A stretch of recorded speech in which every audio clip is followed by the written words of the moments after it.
Hey everyone, I'm Heather and welcome back to my channel. So we are back today with I Was a Teenage Exocolonist.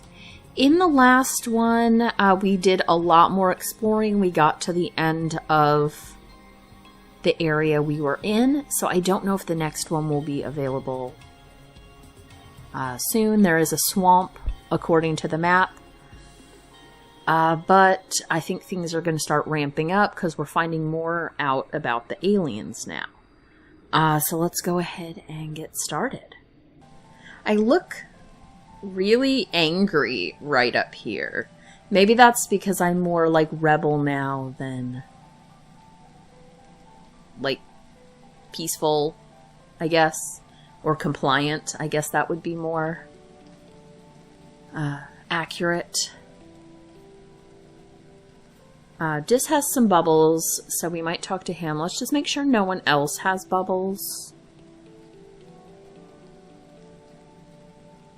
I wonder if we didn't do a lot of exploring, how this storyline would be.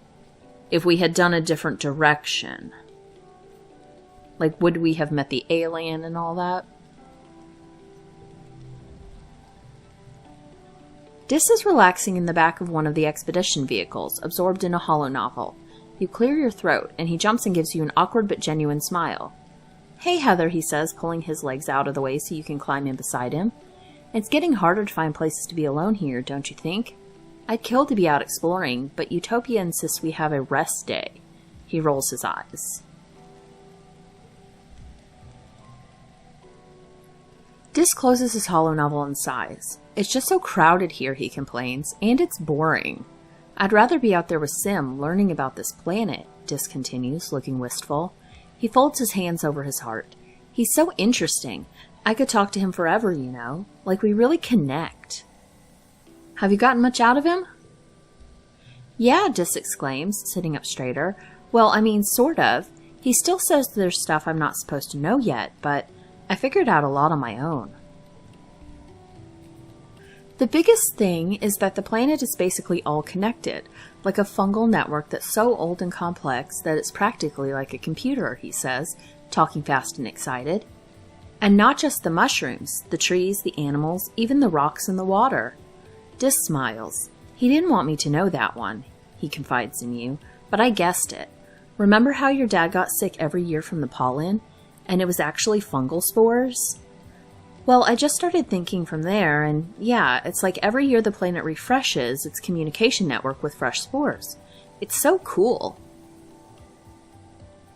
I didn't know that. Well, how about the fact that Sim is really old, like really, really old, Dis continues. Like probably thousands of years old. Sometimes he talks about stuff from ancient history like he was really there. Because he totally was. Dis laughs a little, but he still acts like a kid sometimes, you know? Like he loves holovids and candy and playing tricks. I had no idea. Oh, and I've seen other gardeners, Dis says quietly. They don't look like Sim at all. They look like, well, they look scary. Whoa, no way! Okay, one more, Dis says, his face going pink. The gardeners don't have clothes. Sim was naked when I met him. I had to bring him clothes from the colony. Whoa. We don't want to mock him. What about you? What has he told you? Well... Dis is listening intently. Sim's hair seems alive. Dis rolls his eyes. Well, duh, anyone who sees him knows that, he says. It, like, moves, right? I thought I was imagining it, but it's kind of like how plants move to face the sunlight. That's all I know. I wish we could tell people about Sim, Dis says. I feel like if people knew him like we do, they'd realize that what we're doing here is wrong. But I'm scared that if I tell someone, Sim will never talk to me again. He says we're not ready. Well, the thing is if we say something, we're going to go attack them. But if we don't say something, they could potentially come attack us. But I'm going to go with the we're going to keep it a secret.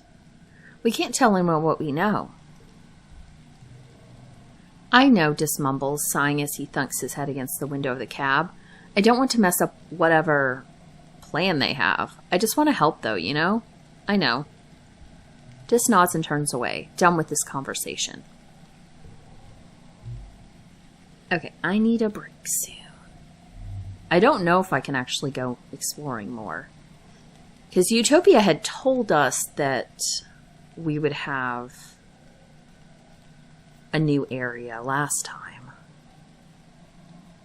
I could maybe hang out on the garrison walls. We could go relax over here.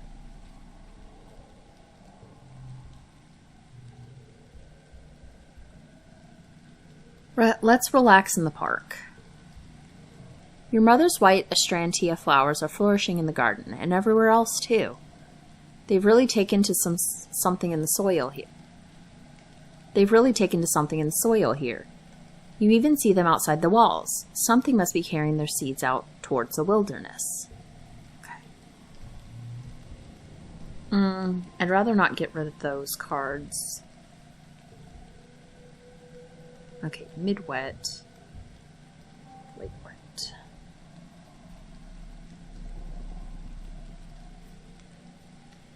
I'm not sure we're actually ready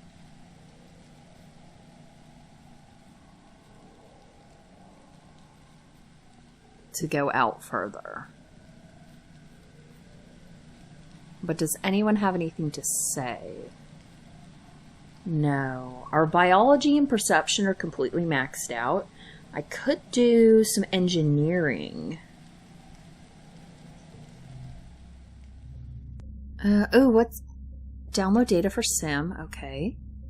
Sim asks you for data on human culture, television shows, music, books, things like that.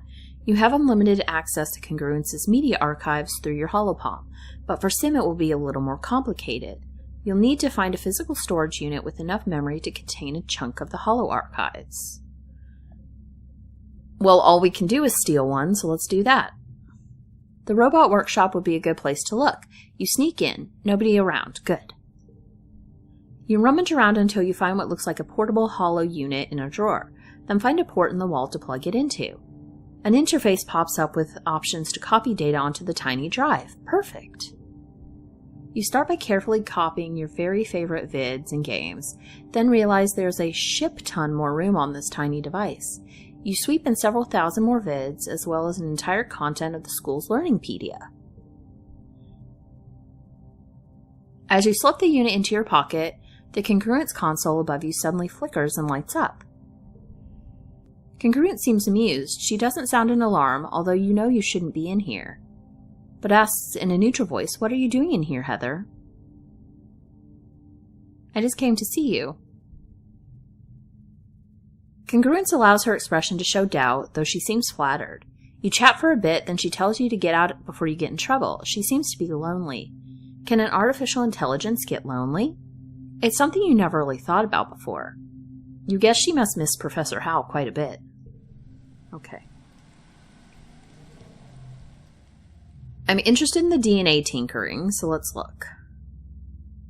Of all the people in the colony, you understand genetics the best, besides Dr. Instance, probably.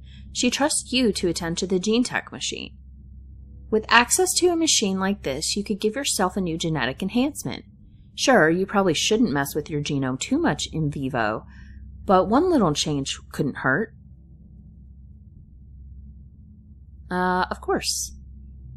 Let's see, what would I want? You decide to install the enhancement. Super strength. Calm temperament, -5 stress, but that's a terrible card. That one would be a good card. Eagle eyes. I guess we'll do super strength. It's a lazy person's dream. Eat whatever you want, don't exercise at all, and still look like you spent all day at the gym. It's a tricky process, much more complicated than modifying the malleable stem cells of an embryo. You wouldn't risk doing it again, but this time it works out. Dr. Instance knows what you've done, but you take her silence as tacit approval of your risky experiment. Okay. That was interesting. Let's apply to the robotics lab. As you enter the robotics lab, watch out! Congruence shouts at you from the room speaker just as another weird little robot of unknown purpose comes scurrying towards you from across the room. It's zigzagging erratically and looks like it's trying to make for the door you just opened. Hey, let's fix the robot. Oh, Heather, thank you, Congruence says, wheeling in on her portable screen. I was running diagnostics on the little fellow when it broke away and made a run for it. I really need someone to be my hands here, she continues. Everything used to be easier with Hal around. I miss him. Congruence doesn't need to clear her throat, but you get the distinct impression she's simulating it anyway. If you want to come help me in the robotics lab, just come down anytime. Okay. So now I can do this. What would it get me? Engineering and creativity. Not as much stress. That is... We don't need any more biology, though we have no real empathy. We do want engineering. Okay, let's repair robots then.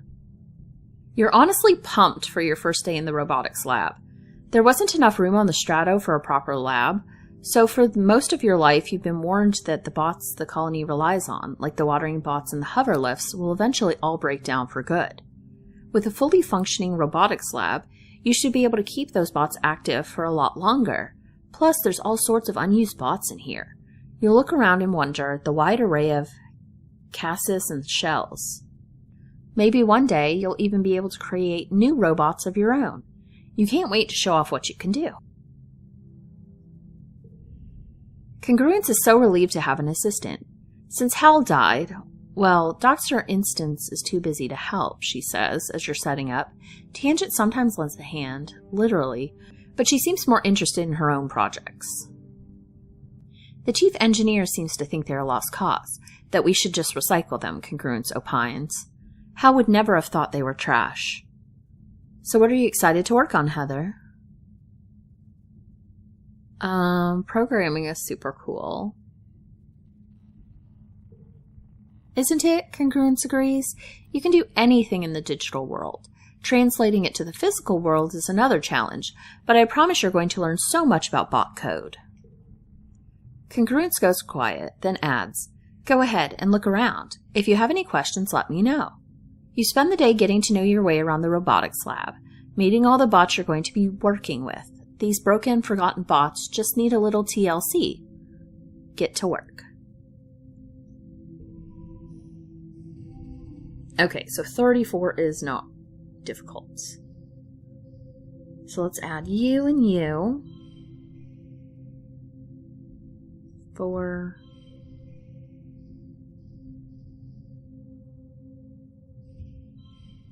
And we'll do that. That is not enough. Okay. So let's see. 3. Well, I want those to be together.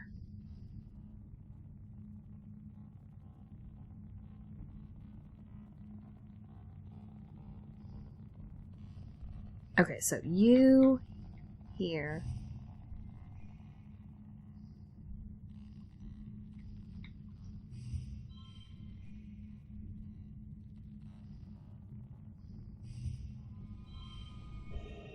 Okay, so we just needed to move things around a bit.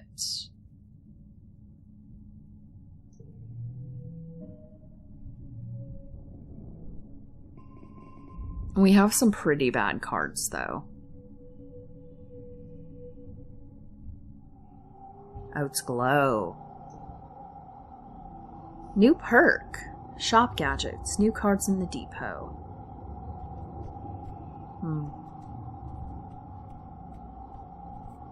Well, this would be the depot, so let's kind of head up and see what's in the depot.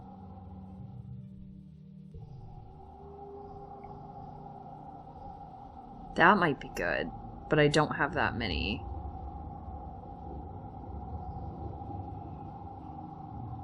Huh. 50.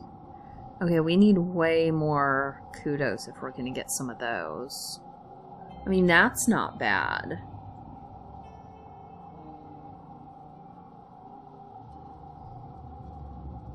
But I'm thinking some of these, like, 300 ones would be good. Actually, let me look at the cards that I do have. Those are collectibles. That's gear. How do I use things? See, I like that one. That one's the most overall good. It doesn't let me do more, so I guess I never got those perks to do more. Alright, so we are currently locked inside. Let's kind of hunt for people. There's this. They're here. Seeing if anyone has anything to do. Otherwise, I don't know, maybe we stick to just the engineering.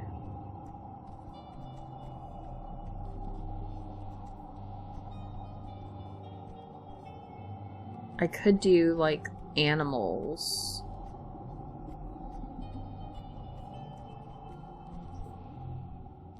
But I'm thinking about just sticking here.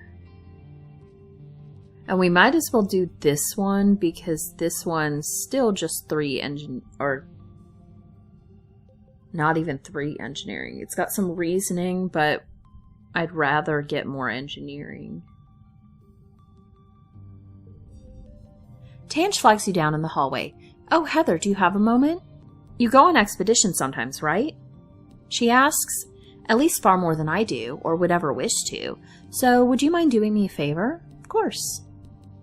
It's a small thing, really, and I'm to understand it's not terribly dangerous, either. Tange replies, I simply need you to bring me some hop-eye eggs the next time you come across a nest out there. I would ask Disk, but, well, she makes an evocative, dismissive gesture. I'll keep an eye out for them. That's all I ask, Tange replies primly. They're quite common, if the reports from the foragers are to be believed. They tell me they commonly find nests in the Valley of Vertigo. It's positively lousy with them. Okay. 36, let's see. So I guess we would want 3, 4, 5, 5, 5. Okay. Not great. Okay, let's see what Glow has for us.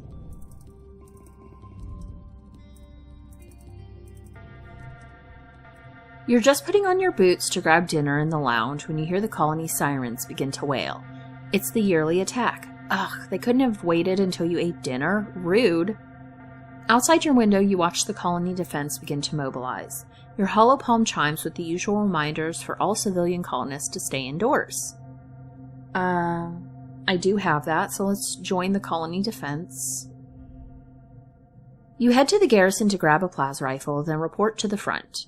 Chief Rhett looks surprised to see you, but assigns you to a squad with Nem and tells you to get up on the walls and do your best.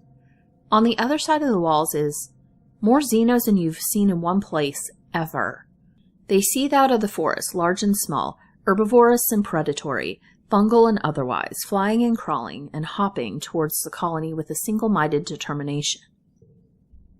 The air fills with the pew-pew of laser turrets and the crackle of plas rifles.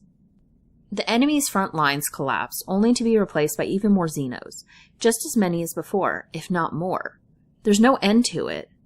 The firebreak turns into a graveyard of dead and dying alien bodies, wave after wave crawling over the corpses until they roil at the base of the walls like a foam on a wave when it hits the shore. You hear the walls creaking underneath you, but they hold strong. There's no sun to set in Glow, but night falls on the battlefield without any break in the fighting. Your fingers begin to cramp from pulling the trigger of your plas rifle. Finally, you're relieved by the second guard shift. You walk straight into the garrison and right into a dreamless sleep. You're awoken 6 hours later for your next shift. The kitchens have provided the soldiers with pressed soy rations and hot blep tea, which you grab then make your way back to the walls to survey the carnage of the night. As you arrive, your holopalm lights up with a priority message. Security personnel, we are under siege, the security chief says, getting right to the point. On Earth, sieges were used to break a city by starvation or drought. We have plenty of food and water.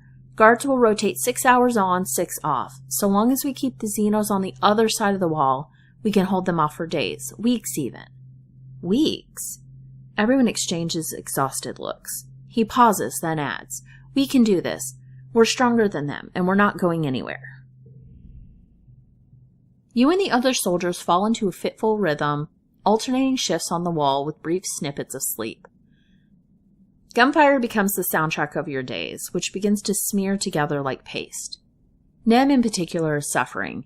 She volunteers for relief shifts, sometimes pulls double or triples on the wall.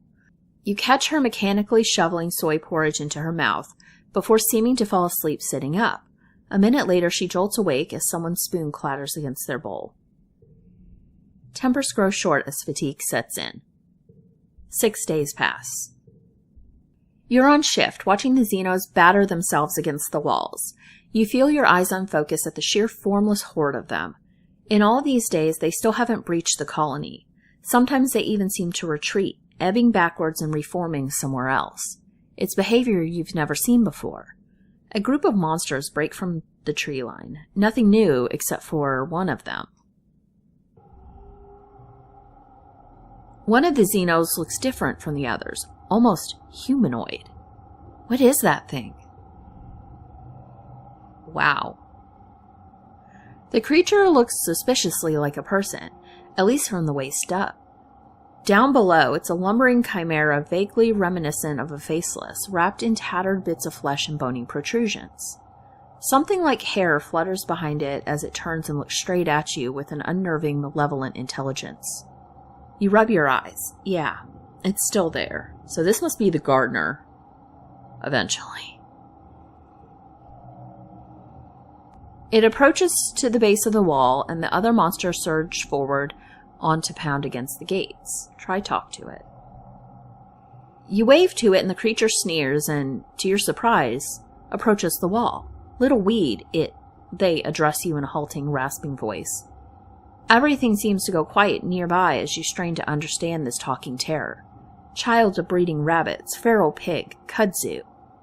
Its unnervingly human gaze pierces you. Introduced species, you understand? You wonder if you're hallucinating. Is it holding a gun? You slowly nod yes. You understand the words at least. I'm Noctilucent, the monster says through a voice box that seems better suited to guttural roars than human language. A gardener. Designation, pest control. I perform my task, unlike gardener's symbiosis. Sim? Yes, now that they're standing still, you can see the seed of Sim's slightly inhuman features staring back at you. Their hair is a bit like Sim's as well, as if it's actually alive somehow, waving in the wind that isn't there. Why are you trying to kill us? Ooh, that's a terrible card. Who are you talking to? You jump as Nem sneaks up behind you. When you look back, Noctilucent was gone. I don't want that card. That's terrible. What is that? Nobody? You shake your head and mumble something about needing sleep. You promised Sim you wouldn't talk about the gardeners. She nodded and pats your shoulder. The siege is getting to everyone, Heather. It's okay. Finally, after the 6th day of the siege, you look down the sights of your plas rifle and see a curious thing. The monsters are retreating. As you gather with the other soldiers in the colony square, your holopalm lights up with a priority announcement from Governor Lum. The alien attackers have been defeated, he says. The siege has ended. Lum smiles broadly and puffs out his chest. Another year, another win. You're welcome, Vertumna. You're welcome, humanity. You're welcome?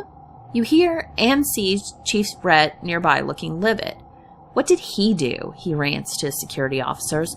Race out there like an idiot with his honor guard? Defend strategically unsound positions?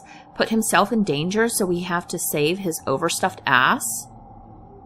The soldiers all shift uncomfortably, but no one disagrees.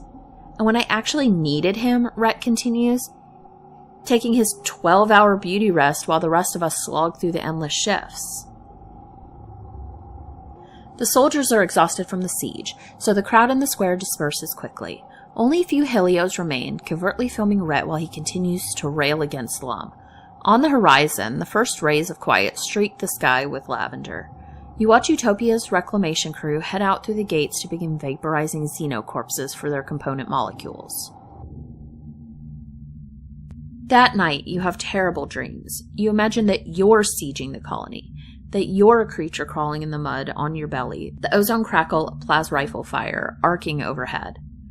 With your taloned claws, you rip into the walls like they're made of clay, stuffing choking handfuls of it in your mouth. In a moment of lucidity, you try to pull the clay from your throat, but no matter how hard you pull, it just never ends. You jolt awake when you realize you've been pulling your own guts out of your throat. Just a dream. You're shaking and coated with a film of terror sweat, your heart pounding. You don't find sleep again before dawnbreak.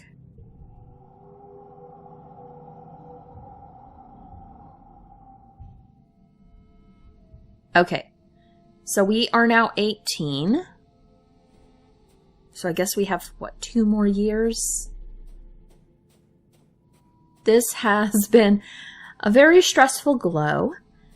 I guess this is where we're going to go ahead and end this episode. Hopefully we can find some new stuff next time. Maybe see if there's a new area to explore. It looks like there should be. So yeah, that is everything for this time, and I will see you guys next time. Bye!